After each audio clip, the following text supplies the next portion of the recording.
This is Dave Moss of the Unfunded List, and I'm pleased to bring you the Open Door Philanthropy podcast. I hope you enjoy it. Today, I have been invited to the office of Barbara Harman to discuss her family giving, done mainly through the Harman Family Foundation, located in Washington, D.C. The foundation was started by her father, Sidney Harman, the founder of the Harman Card & Speaker Company, and also an Undersecretary of Commerce in the Carter administration. I'm mostly looking forward to speaking to Barbara about the nonprofit she founded, which is called the Catalogue for Philanthropy. The Catalogue does similar work to the Unfunded List.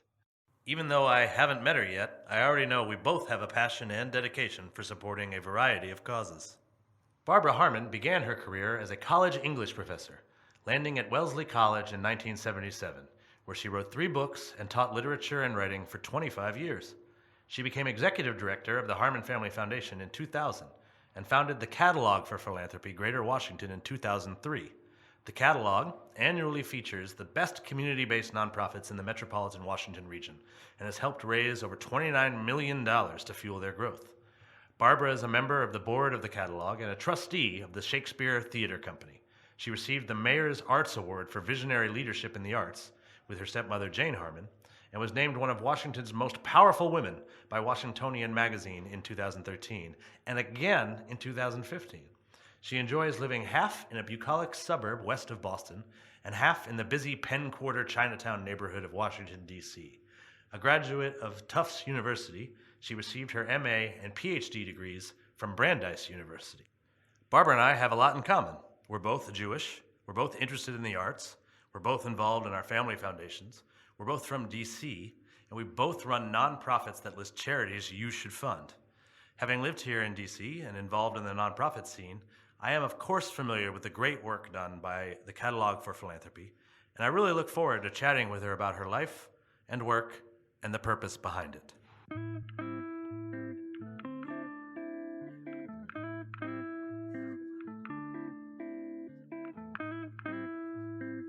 Hello, Barbara. Thank you for having me here in your office. Let's get started. Why don't you tell me a little bit about what you were like growing up? What was your childhood like?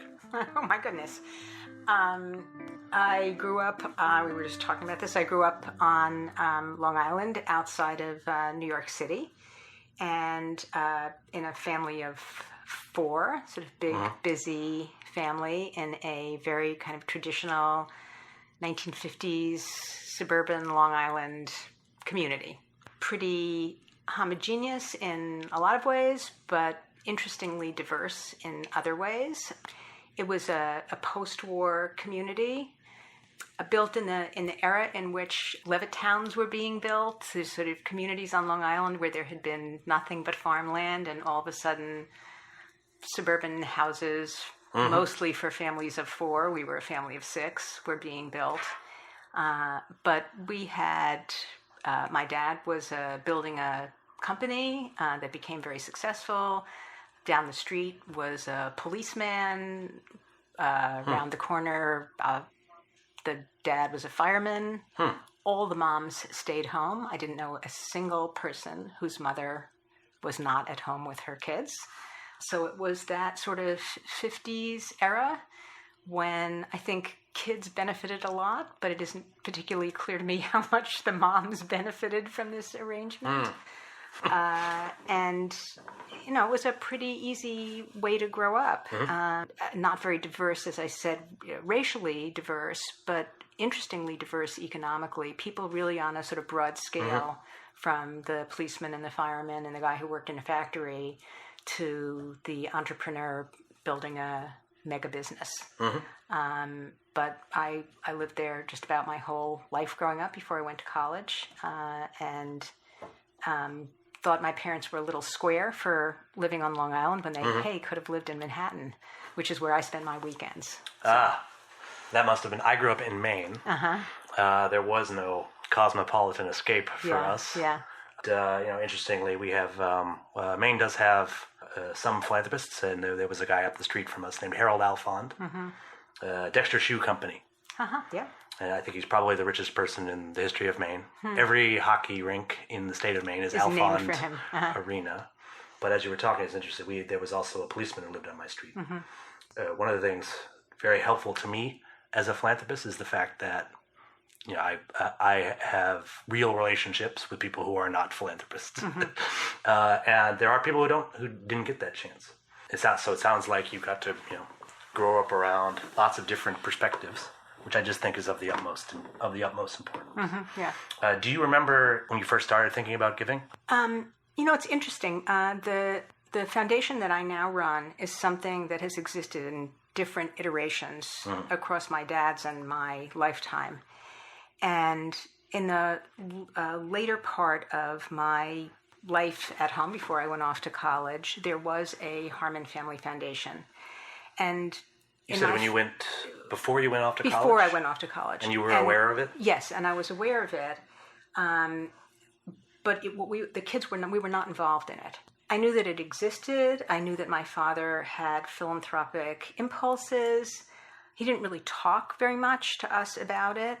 But we were really sort of aware that in his mind, this was something that you did if you were in a position to do it. Mm-hmm. It was a little bit of a joke in the family that my dad later on used to send an annual letter out to all of us and say, why aren't all of you more interested in the foundation? And I would always raise my hand and say, I'm interested. And then my dad would fly off to Japan or, Germany or somewhere on a business trip, and that would be the end of the conversation. But in the back of my head, there always was this sort of sense that somehow we were a giving family, but were we actually engaged in philanthropy when I was a kid? Actually not. I think there was definitely in the family, though, an idea of a different kind of giving back, more sort of in the volunteer universe. We were all encouraged to do that as kids, and I don't know how widespread that was. When I was growing up in the 50s. You did volunteering I volunteered at a hospital. I was a candy striper. You were a candy striper? I was a candy striper. I wonder, can you still be a candy striper? Is that still a thing? I have no idea if anybody would I only know it from TV and of stuff. Asking a kid to do that. It seems like nowadays. Probably you can't get away with that. No, I don't think so. Was it only girls that could do the candy striping? Hey, there weren't too many guys walking around in white dresses with pink stripes. Not then. If they weren't doing it in It's still public. rare. It's just a little bit more acceptable now. Yeah. Well, depending on where in the country. Exactly. I was a candy striper, and when I went to college, the first thing I did was to join the organization that ran the volunteer work there, and I did. I worked in a community center. I went to Tufts, and I worked in a community center in Medford, which is a very economically diverse community. I ran a summer camp for kids at the Roxbury YMCA, and this was just seemed to be part of life to me. It didn't seem like I wouldn't even have named it as something special that I did. It just sort of seemed like, well, this is what you do. It really is. It wasn't giving in the financial sense of giving, but a sense of, I wouldn't even call it obligation because it didn't feel like it was imposed. It just seemed like something that felt right to me to do and that I just did pretty much naturally. Mm-hmm. So as I mentioned, I grew up in Maine, which is a place almost entirely devoid of Jews. Mm-hmm. So I did not have any sort of formal Jewish education. Since I left Maine, I encountered some, and it's been told to me that it's often a very important part of a Jewish education. Giving my mother, who is approximately your age, grew up in a suburb outside of Boston that I imagine to be quite similar. Which suburb? She grew up Newton, Massachusetts. Right. And so she and I was sort of talking to her about how she first encountered giving, and she said a lot of the Jewish day school, and there was she remembers a tzedakah box. Tzedakah means righteous giving in Hebrew for the if in case anyone's listening who doesn't speak Hebrew. You said it was a fairly homogenous community? Was these? It wasn't homogenous in religious terms. So there were a lot of Jewish families, but they were not by any means an exclusively Jewish community. Jews living next door to non-Jews? Yeah. I did not have a Jewish education. I went to Sunday school. I believe that I was the only member of my family who did this. My dad was a confirmed and open atheist. My mom had a very strong sense of Jewish identity. She favored my going to Sunday school. And I did it, but I used to get into tremendous, interesting arguments with my dad about religious matters, the existence of God, big, heavy-duty stuff. And he was a tough guy to argue with. And hey, he was older than I was. All of our fathers are difficult to argue with. Yeah. So he had a lot on me in terms of years and experience when it came to arguing. Didn't have the sense that the little Jewish education that I got, which was not a great deal anyway, had a major influence on me as a volunteer, as a sort of budding philanthropist, or really anything of that kind. Another thing, when I was chatting with my mom about growing up Jewish in the 50s in a philanthropic family, she remembered buying a tree in Israel, which I then looked. It seemed to be like a very big thing. You never. Nope. Did you hear about that when it was happening? I remember. I mean, when you asked me about it in an earlier conversation, it totally rang a bell for me. But again, was not something that we did in my family. And I think a lot of that really was this sort of. I mean, my father's family. Well, you were American Jews. Yes, my father's family. My father was actually born in Canada, in Montreal. And his parents came from England. My mother's parents came from Russia, but came through Ellis Island, and they were probably fleeing something. The Russian Revolution. Yeah. They were the ones who really had this sense of Jewish identity. They actually ran a Jewish delicatessen. Really? Yeah. And my mother grew up living in a set of rooms behind the store. My grandmother pickled the pickles and did all of that. She was a wonderful cook, and she made a lot of the food that they sold in the store. So very modest beginnings. My dad also very modest beginnings, but really did not have, I think, a strong sense of Jewish identity. My mother certainly did. But I really don't feel that the philanthropic impulse in the family came from that. Well, not from any sort of formal. It's not like a rabbi told you should be philanthropic, and then you were. That also never happened. Like I said, I didn't grow up with any sort of Jewish community or education at all. There are rabbis who would argue, and I've heard this from folks, that this is when they say that we're the chosen people. We weren't chosen for any sort of special privilege. We were chosen to repair the world, and so that it allegedly, even without any sort of Jewish education, Jews tend to gravitate towards this kind of stuff. I don't know if that's true, but there are some numbers to back that up. We are a disproportionately generous people. It's about the last time I looked it up, I think from the Pew report, about 30% of the philanthropy in this country, and we're 2% of the population. And that's it's not because some rabbi told us to. When did you said that you're growing up that you were aware of the foundation, but not formally engaged, not going to meetings or anything. When did you become involved, like actually involved? So, actually about 15 years ago, right at the turn of the century,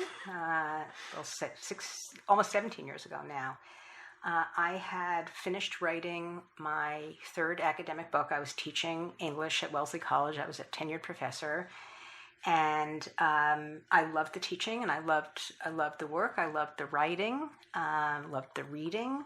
I think this is a little bit connected to the particular nature of the research and writing that I was doing.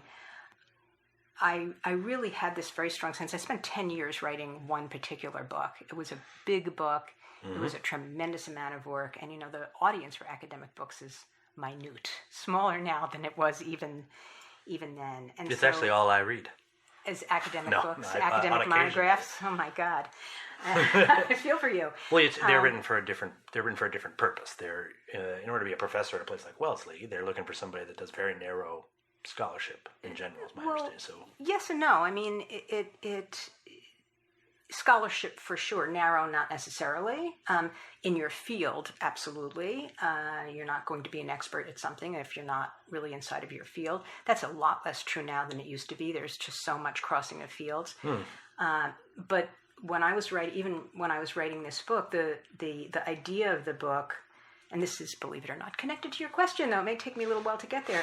The idea of the book emerged because I was teaching a lot of 19th century British fiction, and I kept bumping into these sort of unusual incidents in Victorian novels in which women made extraordinary public appearances, which is it's an uncommon phenomenon in the Victorian novel, which is typically understood and described as the domestic novel. Novels with romantic plots. The marriage plot is a very familiar way of describing the sort of most common plot of the Victorian novel. So these were books that included scenes of women emerging into a sort of strike scene at a mill, or walking unaccompanied through the streets of a city, not done by middle-class Victorian women, who are the subject of most Victorian novels, being required to speak in front of in a jury at a trial. And these were trying things for middle-class Victorian women to do. And so I just found these scenes really curious. Like, why was I seeing them? What were they about? Was there a connection from one to the next? And what was the sort of what were the social and historical circumstances that were likely influencing these novels at the time?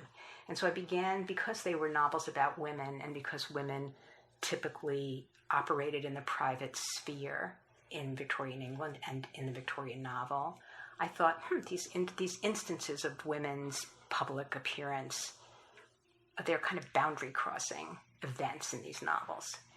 And so I began to sort of do some historical research into the background of these books. And of course, the 19th century is the emergence of the British women's movement. A lot of people tend to think of it as really associated with and fixed on the suffrage movement, but there's a really much longer history to it that many people who study this subject date back to the 1839 Infant Custody Act, which was... the Infant Custody Act, yes, of course. Infant Custody Act, right, because women were understood to be the property of their husbands, as were their children. And in a famous divorce case, the subject came up about who would have custody of infant children.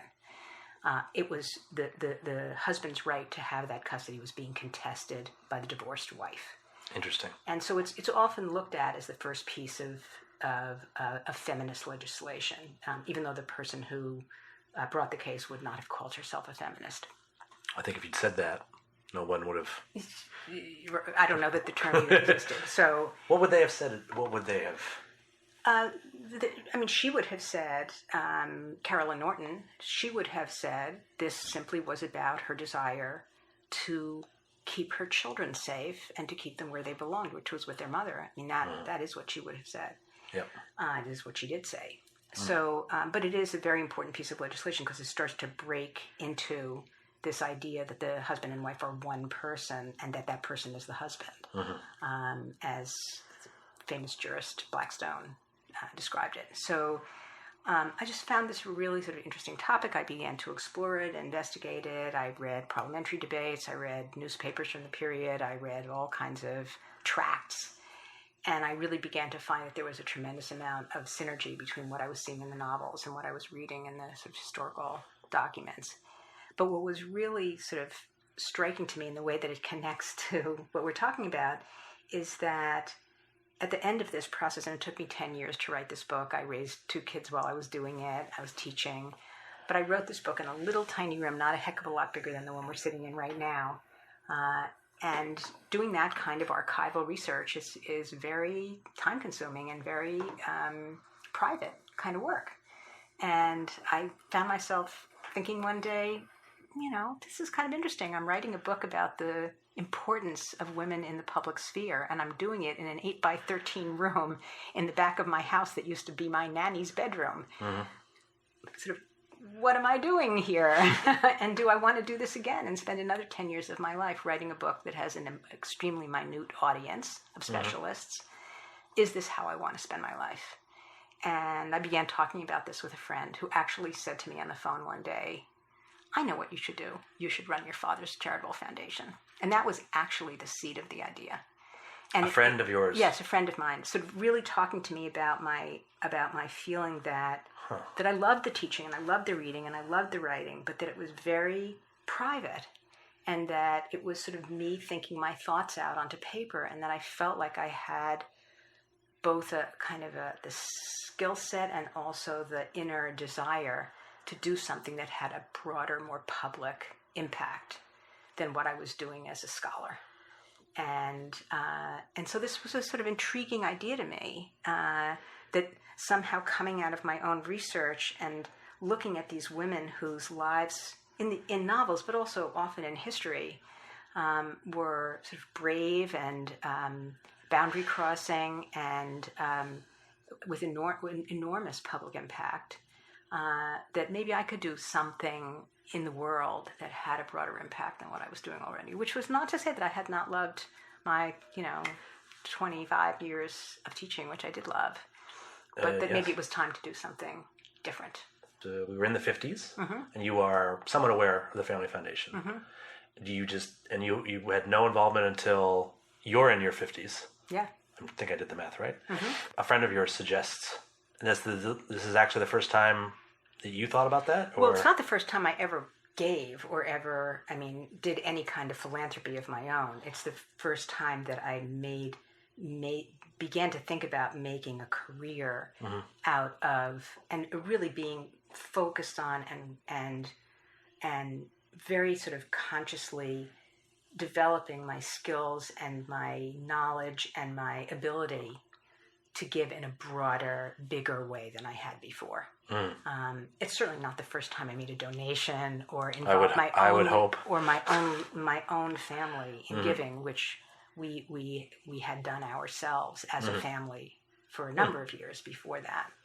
And talking about philanthropy with my own kids is something that I did with them when they were a relatively young age.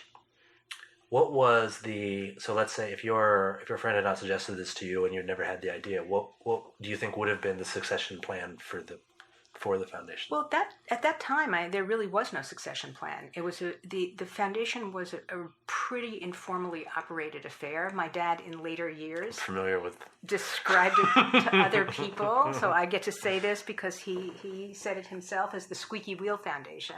Oh. So it was actually a pass-through foundation, at least in the iteration that I encountered it in. Can you explain what a pass-through foundation is? So the assets for most private foundations are in a particular location, and there's this obligation to spend 5% of the assets every year.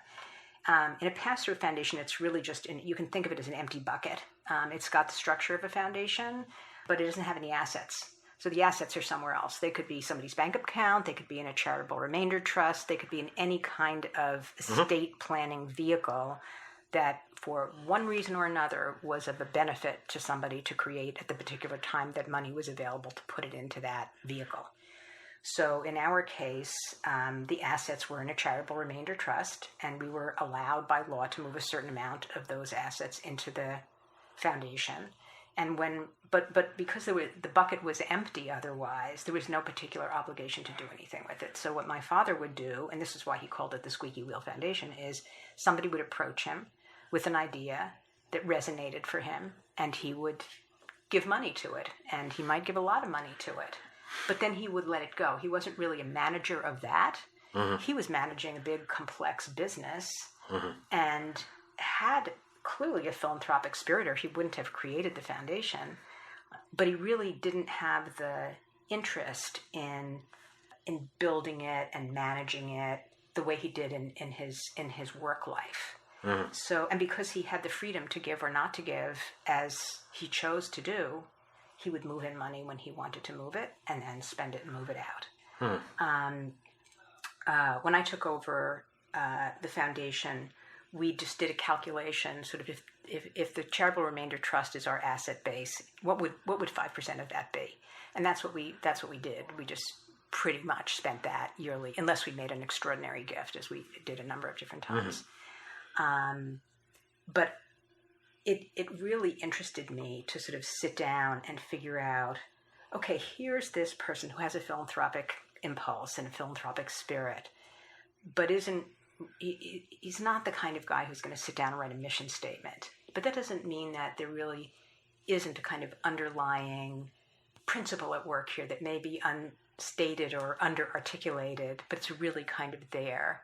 And if you look at the history of the gifts that have been made, sort of what would you see, what would you find? So that's what I did in the beginning, was really just to look at what the foundation had done and to take that as a kind of donor intent and see what I could understand from the giving that had been happening, and then to really begin to shape what we were doing in a more less opportunistic and more directed kind of way.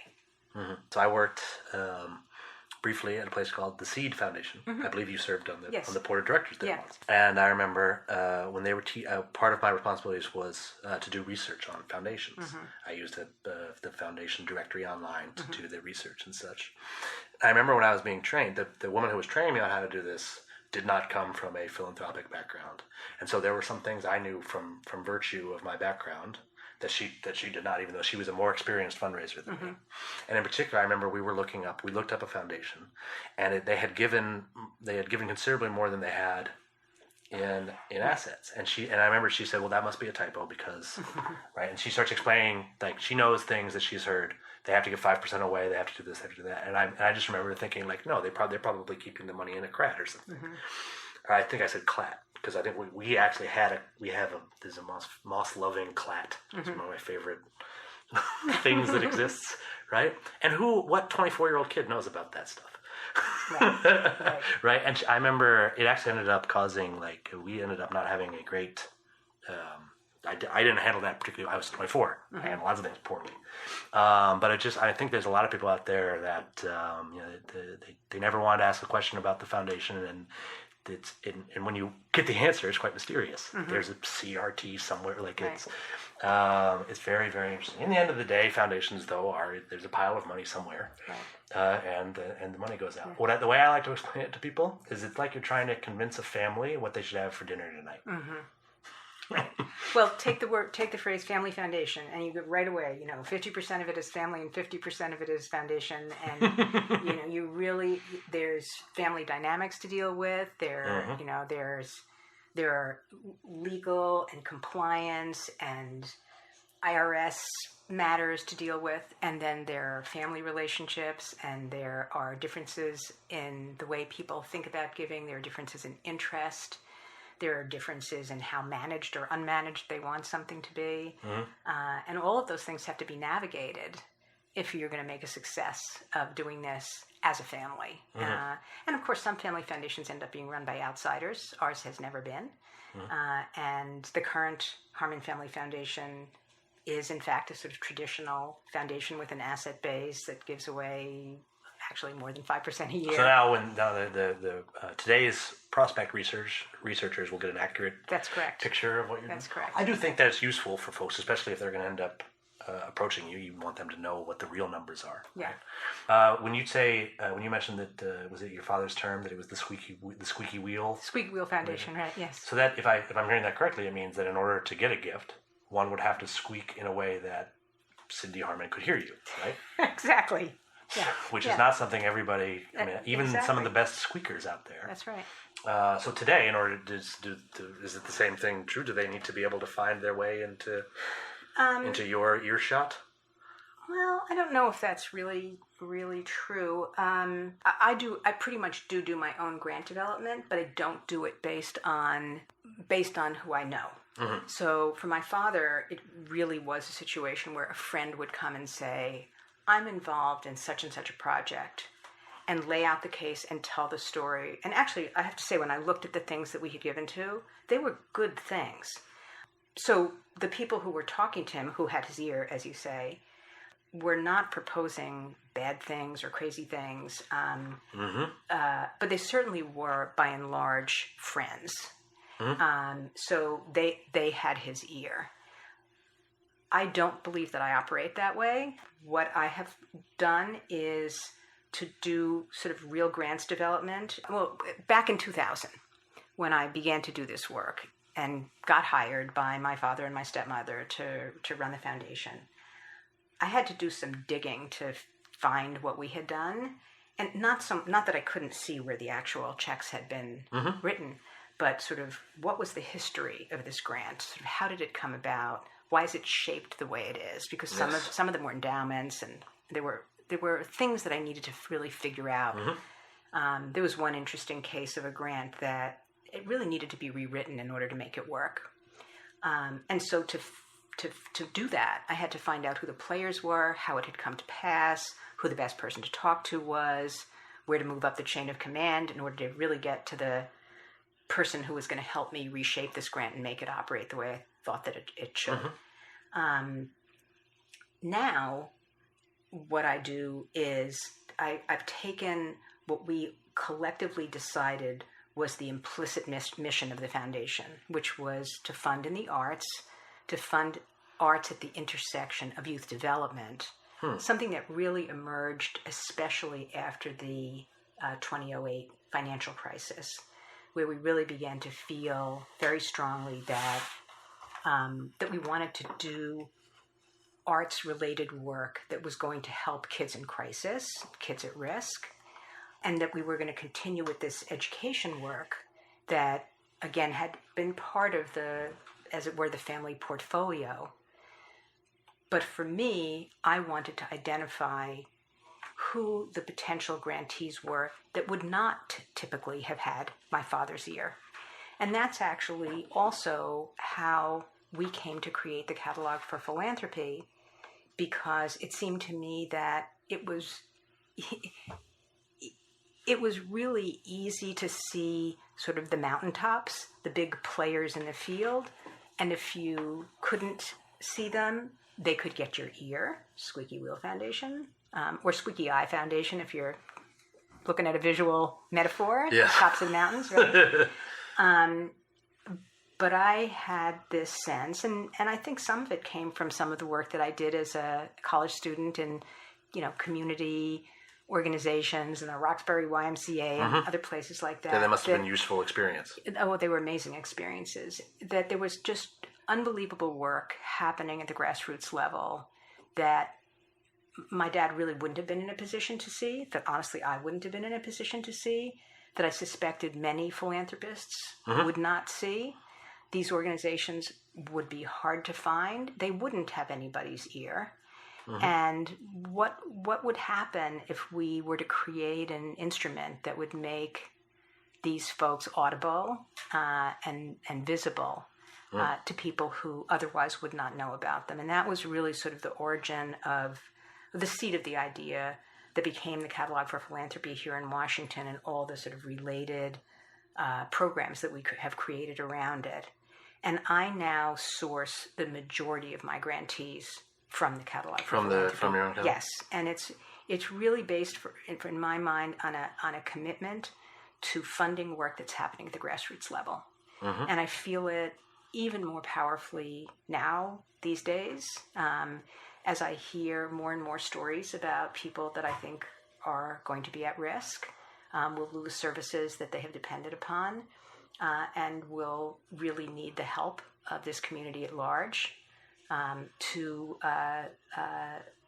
step up to the plate and dig deep and help our neighbors here close to home who are going to need help. I think we don't know yet what the new budget's going to look like. There's just an awful lot of conversation about what's going to get cut and what's not going to get cut, and whether the budget's going to go through or it's not going to go through. But something is going to go through. And I think it won't look good for many of the folks that I speak to and talk to now in my work as a philanthropist here in Washington. I think you were right, particularly in the arts.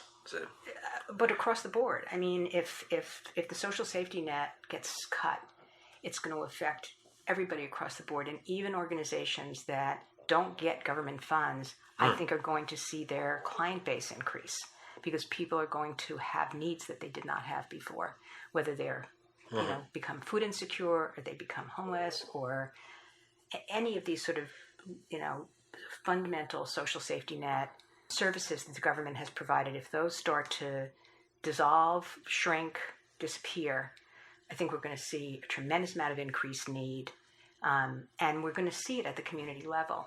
I think this, a lot of giving has happened around important issues like Planned Parenthood and civil liberties.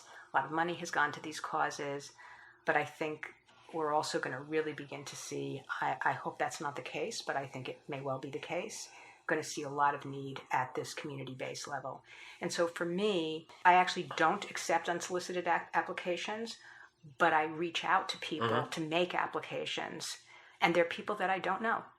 They're people who I think are doing really great work in areas that I know something about, because I think if you don't know something about the field that you're funding in, you're not going to be a good grant maker. So I can't fund everything. I don't fund everything.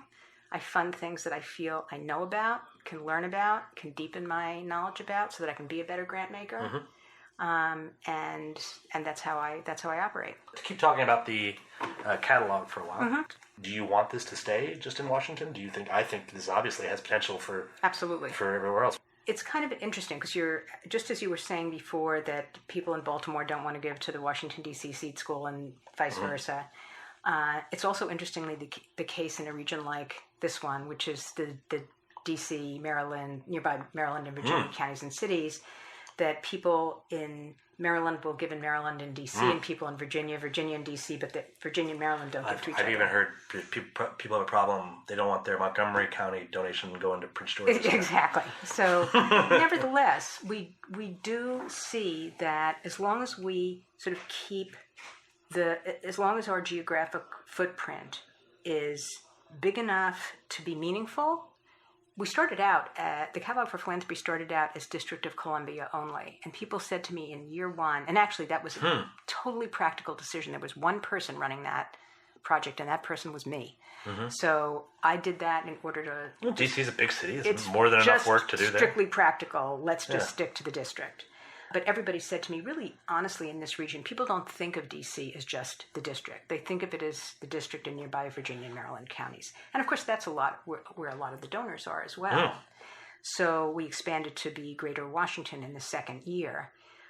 But the idea really was, how do you make the footprint big enough to be meaningful, but small enough so that enough people will care about the organizations that are in the catalog, and that there'll be enough intersection and enough cross-fertilization so that it won't be, for example, if you do it in a state, will people in the northwest section of the state give to people in the southeast section of the state? Probably not. So you want to do a region. In Maine, there's going to be Portland donors and not Portland donors. Yes.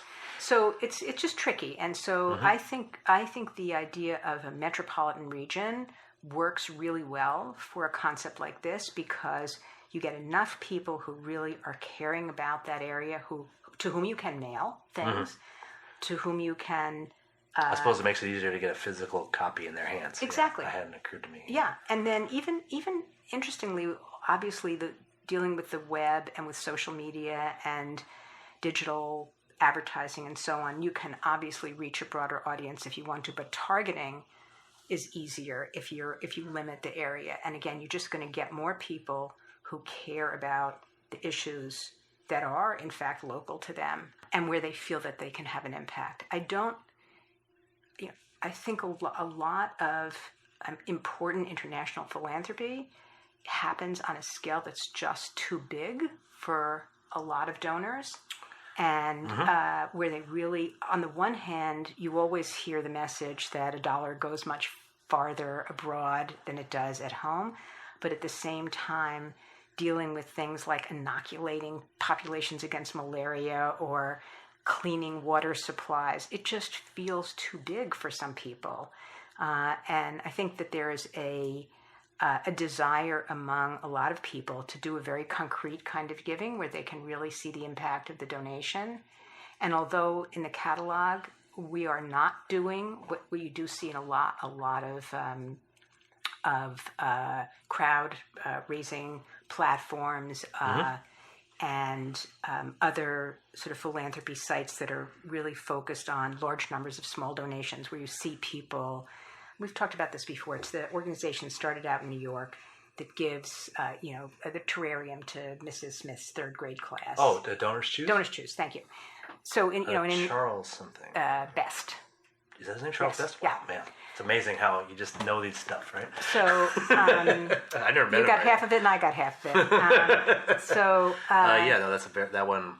I think part of why people really like that. It's so concrete, right? And you give your money, and you watch the donations build until the project is completed, and then they do a fantastic job of feedback and showing you get photographs and letters from the kids and all of that. And people love that kind of philanthropy. It doesn't keep the lights on. It doesn't pay for the development director who's going to raise the money, who's going to free the executive director to do the work that he or she is most gifted at doing. Nevertheless, it's very appealing, especially to young audiences and to beginning philanthropists. And I think that's one of the things that's so good about it. But I don't think that it can be everything. I think the catalog is in sort of that middle range where it's saying, look, if you have a donation of $1,000 or $2,000 or $500 or $250, these are small organizations. They're going to be really happy to have that gift from you, especially because you're a donor that they don't know. They haven't solicited you. They haven't put any work into you. As having been in that situation, a couple at Seed, I was the one who opened the mail and deposited checks and stuff, and I can say that there isn't much that's more, not just that it's exciting because you have money, right?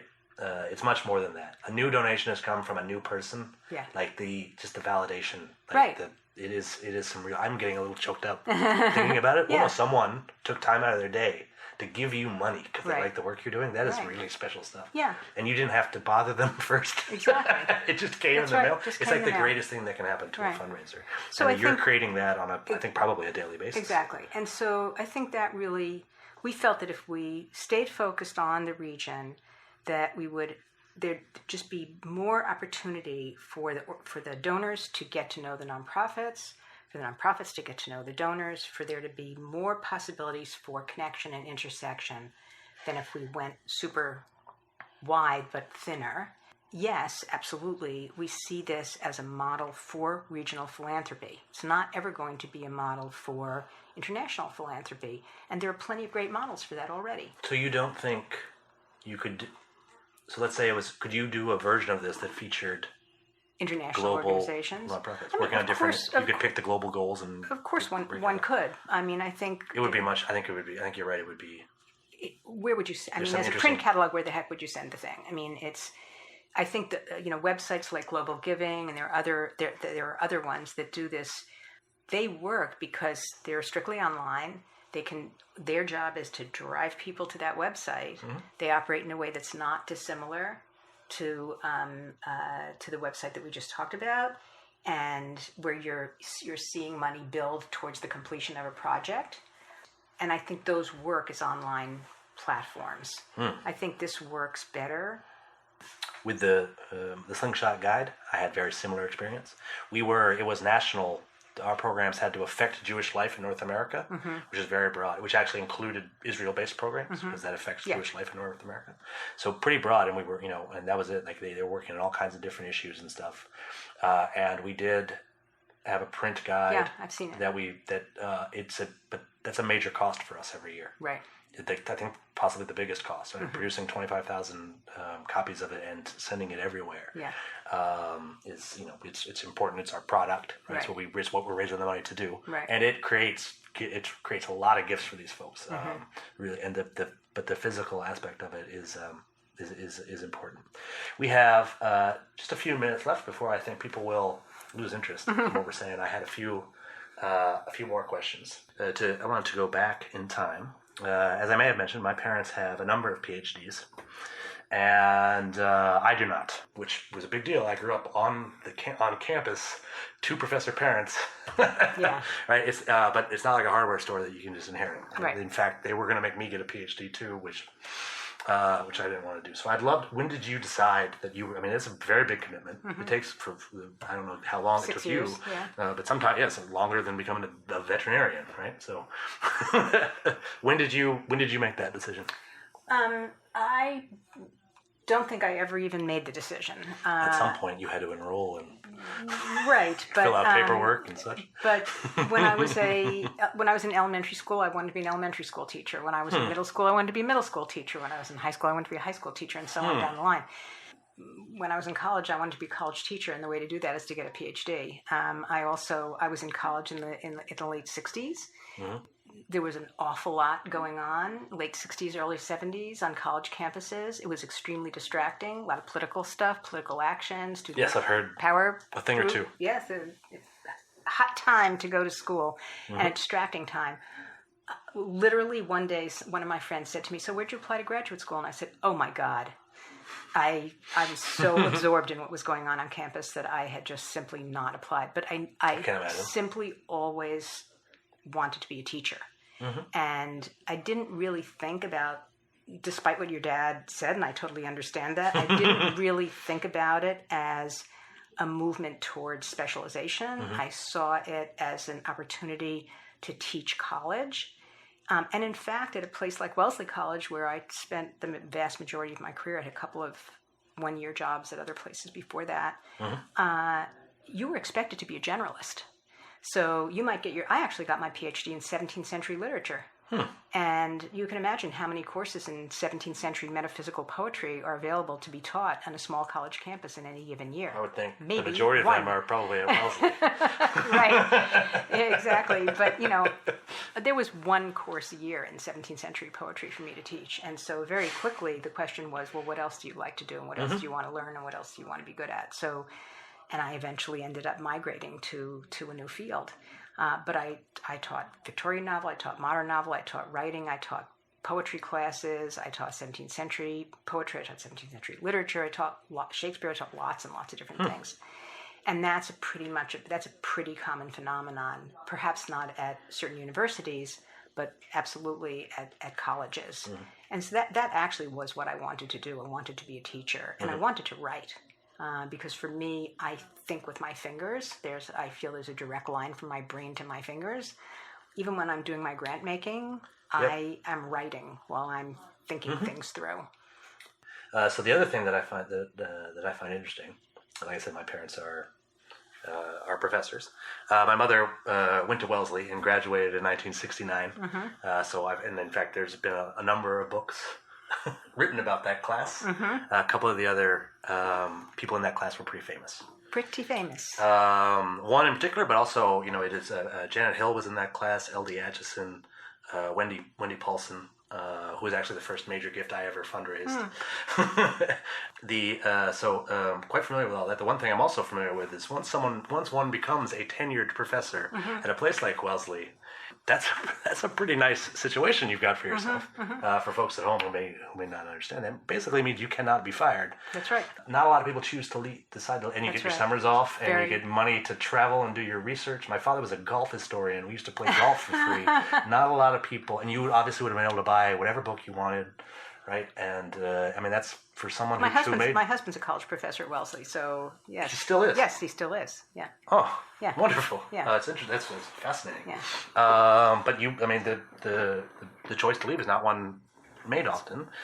Very rarely made. Was it Was it tough? Was it, It was tough. It was tough. How long did you take to make that decision? It took me about 5 years to actually decide to leave. So in the beginning, I actually thought that doing the philanthropy work would be a hobby that would take the place of the time I was spending writing. That didn't work out very well. Yeah, I know so many people who thought it would be in the beginning they thought it would be a hobby. Yeah. I thought the Unfunded List would be something I do in the evenings. Yeah, exactly. For me, too, there was the issue of my father. So he would periodically call me and say, "I need you here for a meeting." And I would say, "You didn't say no to my dad lightly." I would say, "No, Dad, I'm not coming to that meeting because I'm teaching tomorrow." And he would say, "Well, I don't really care if you're teaching. I need you down here." And I would say, "Listen, you raised me to be a certain kind of person with a very strong, powerful sense of responsibility. I teach 2 days a week. I have office hours, I grade papers, I do research. I'm working full time, but I teach 2 days a week. And when I have to teach, I am in the classroom. I have never missed a day of class. I've been sick. I have lost my voice. I have had all kinds. I've driven through a hurricane to get to class. I don't miss classes, and I'm not missing this class tomorrow." Well, that was acceptable once, but you don't say that 2 times and 3 times. So it just quickly started to feel really difficult to do, and that was even before we started the Catalogue for Philanthropy. So I would take a one course of unpaid leave, and then I would take 2 courses of unpaid leave. Then I took 2 years of unpaid leave. Then I had to come back. So it was a back and forth process, a kind of slow withdrawal. And when I finally had to make the decision to come back or not to come back, I just knew that I had made a change. So it really, I would say, it befell me. I embraced it, but I really didn't sort of say, okay, here's my deadline. I'm going to make a decision by this date. But it was hard. I had always, as I said, I had always imagined that I would be a teacher, and so it was a tremendous sort of identity change to say, well, that's not who I am anymore. You think you're not a professor right now? I'm not a professor right now. I actually every year have the wonderful experience of going back to Wellesley to teach a class for a friend of mine who teaches a philanthropy class at Wellesley. It's one of these classes. They teach a philanthropy class? Yeah, he's a sociologist, and he's interested in philanthropy as a subject, and has a grant that he's gotten for his class. So it's actually a class in which students learn about grant making and actually give away money. Oh, they actually have a pot of money that they can give away. So they do all the research. That class is not available. No, not to me either. That's awesome, though. But I come and talk to his class every year about sort of the connections between a liberal arts education and philanthropy, and sort of what I learned as a teacher that were skills and attitudes and beliefs and ideas that inform my current work and that also informed what I did when I was a teacher at Wellesley.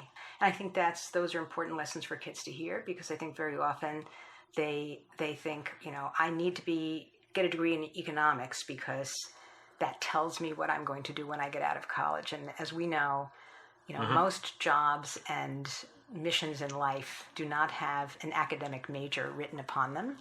And I'm very happy. I majored in theater arts, and I'm quite happy that I did. Yeah. I can't think of, theater is just people coming together to make something greater than any one of them could do. You have to know your role, right? You have to be able to specialize. Like, it's applicable to almost everything. Right. And you also have to learn, like, one of the things I learned a lot about is you do a new play in a new period, you have to be able to quickly learn information about that, which I find very relative to philanthropy. So you've been kind enough to share some of your experiences of how you first got involved in your family's philanthropy. I had a kind of a jolt of a start to it. You got your PhD, which we were just talking about, from Brandeis, which is a beautiful school. My great-grand uncle made the gift to make Rose Art Museum. When you were at Brandeis, you ever get a chance to stop in there? It's really nice. Beautiful museum. Really nice museum. And I was aware that it was named after, I grew up knowing it was, because my grandmother was Doris Rose, and I understood it, and we would go there, and she loved going there because you could be a real big shot there, right? But like I was young and never really thought about it. And then one day they were facing a very big operational crisis and decided that they were going to start selling Picassos and Rothkos. I remember this. Yes. Out of the art museum. They got into big trouble about that. Yes. Well, for all the lawyers that Brandeis has, the descendants of Louis Rose have more lawyers. Yeah. Thank goodness. They sold off a couple very nice pieces of art for. Basically, this was art that that doesn't get sold normally. Yeah. So they kind of took a bath on it. They were in a very difficult situation, one that I've never been in, and I don't know what I would have done in the case. But the very first thing I was asked to do for my family philanthropy was to sign a letter as the descendant of this guy who died in 1958, which I don't know. You can tell by looking at me. I never got a chance to meet this guy. No. Have you ever had probably not something that required legal action, but have you ever had a bad experience with a grantee? I don't necessarily need you to tell me who, but sometimes the signals get crossed or. Yeah. No, I actually haven't. I have had, and I actually inherited what I thought was a troubled grant. It's better than bad. Yeah. Troubled is what troubled. I should say. The way it was structured and designed with perfectly noble purpose, to do something that was worth doing. It was it was badly designed. And it was very, very tricky to figure out how to fix to figure out what the problem was, why it wasn't working. And I actually found out that it wasn't working because I got an end-of-year letter from the grantee who was administering this grant that said something like, well, we might have wished that the students at X school had taken greater advantage of this program, ... And I thought to myself, I wonder what that's about. That was where my sort of critical... might have wished. We might have wished. And I thought, I really do wonder what this is about. And I don't know where this grant originated. I don't know what its structure is. I don't know who imagined it. I don't know who's invested in it. I need to find out. And it was really honestly like doing an archaeological dig to figure out who was that person who first got my father's ear. How did that person feel about talking to me about this grant? Would this person fill me in and tell me who the sort of key players were? Were they people I could get an audience with? How could I, and what could we do together to fix the problem?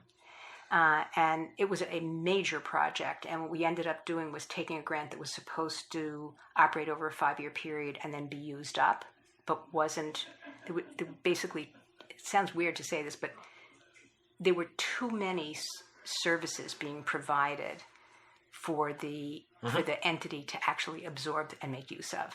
And so it was designed to be spent over 5 years, and what I ended up doing was turning it into an endowment and restructuring the relationships that would really make it work, and then making sure that it existed in perpetuity. So it was actually one of the very first things that I did, and it was a really interesting lesson in making sure that when you make a grant to a community organization, you're actually giving them something that they can use and that they want and that they have genuine buy-in for. And that the people who are really going to be involved, in this case it was a school, and yet there was very little conversation with the faculty who are actually going to have to be incorporating these arts programs into the curriculum. So it was really interesting, and for a novice philanthropist like myself, I was dealing with some pretty snappy folks, but it was a thoughtful process, and it worked. And that grant still exists. As I said, it's an endowment, and it's now operating the way it's supposed to work. And it really was honestly no fault on anybody's side. It perhaps wasn't thought through as carefully and thoughtfully as it might have been. Well, I think it can be a real. I mean, it was the same situation with me. I wasn't involved in the original gift, and it was. I remember my uncle. We had to look up lots of documents from, when this stuff originally happened, and who promised what, and what was supposed to be happening, and that was how we ended up proving to them that no, you can't sell arts to pay operational costs. And I think it can be like inheriting a grant. It can be really challenging. That's the only one that I ever really had to. It can be very tricky. But I didn't have to take the lead on anything. But having to take the lead on a grant that was initiated by somebody else must be. I mean, I think a lot of people want to just leave it alone, wipe the slate clean and start start making new decisions over, which could be quite harmful to the nonprofit ecosystem. Right. Exactly. Of those grantees. What do you think are some of the more exciting things happening in philanthropy today?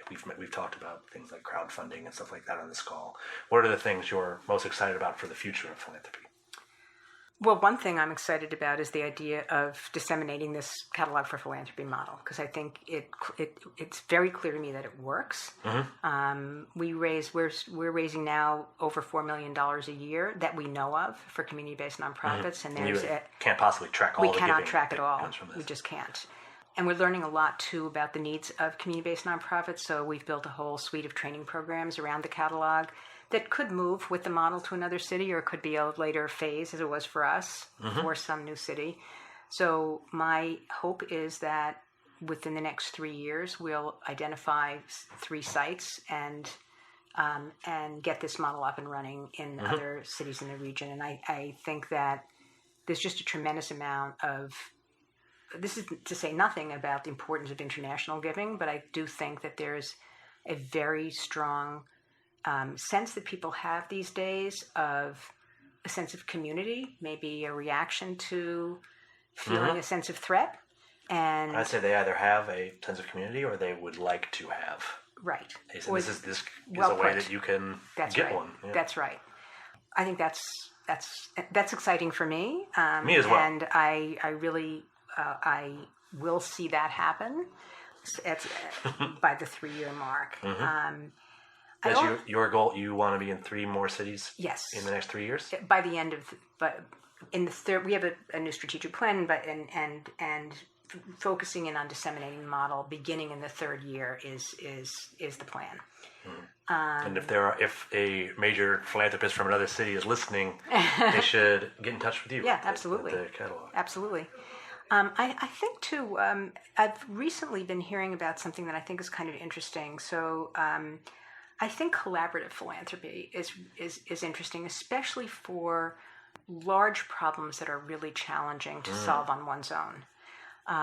So, for example, here in Washington, the Community Foundation is starting something called the Resilience Fund.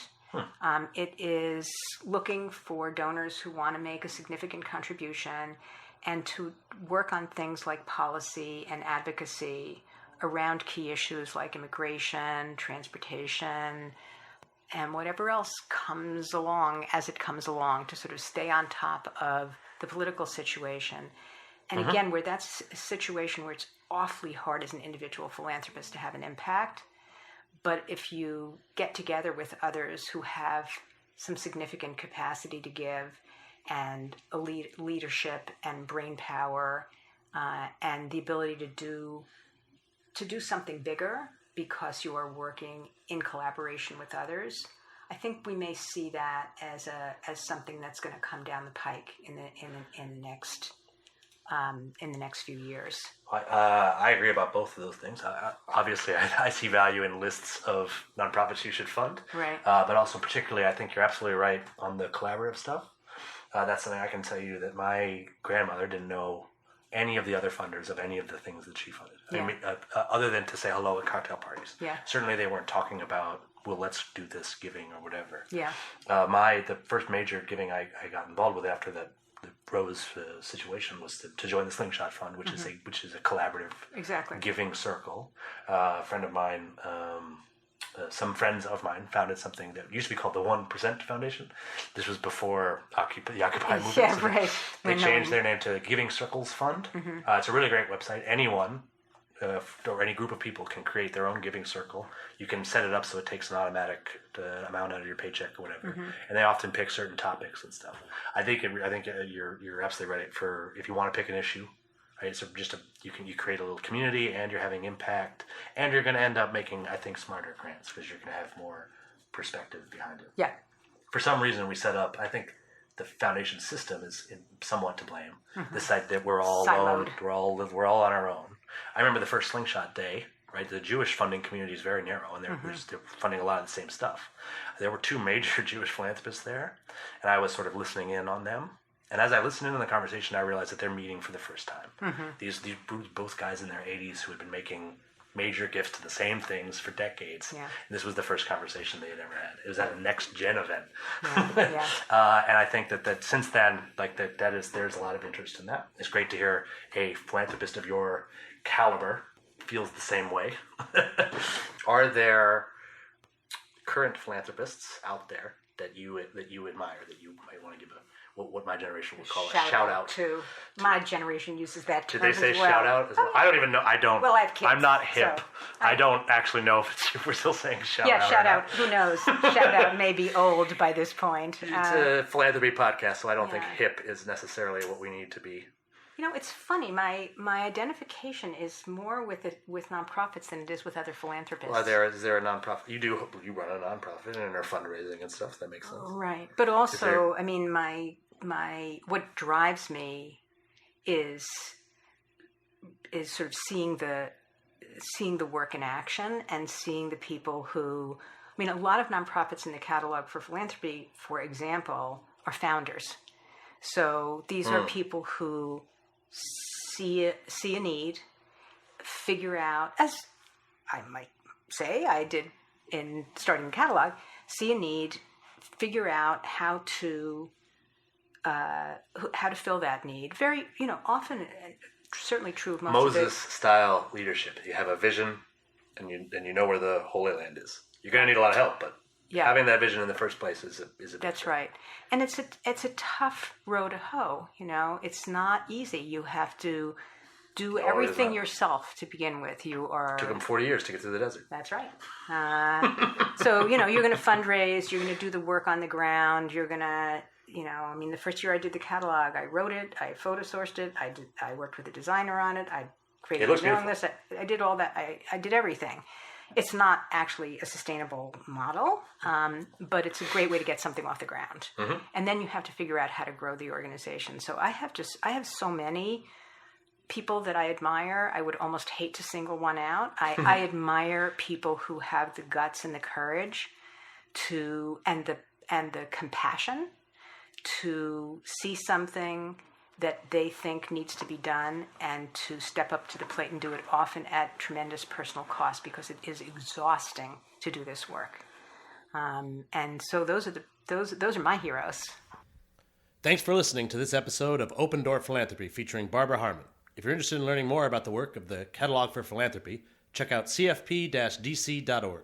And as always, if you're looking for or willing to provide helpful and candid feedback on unfunded grant proposals, please sign up at unfundedlist.com.